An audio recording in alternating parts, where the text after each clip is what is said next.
Hello and welcome to Mermaid Chart. I'm Knut Svekvist and today we're going to look at how to add comments to your diagrams. This is the editor. Here we've added a new icon at the top to the right.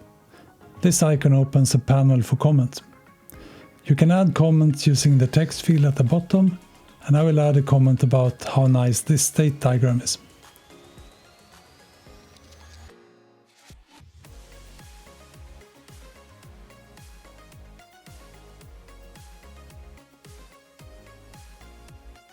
Alois, my teammate, has added another comment.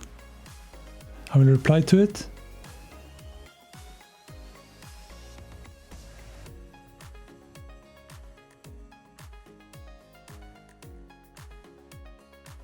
And once you're done with the comment, you can resolve it.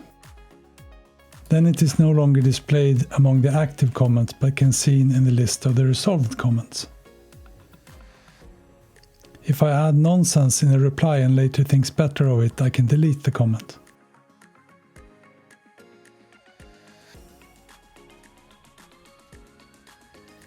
It will still be visible as deleted, but the content is not there anymore. That was all for this time. Thank you for taking the time to explore this new feature with us. We hope you found it interesting.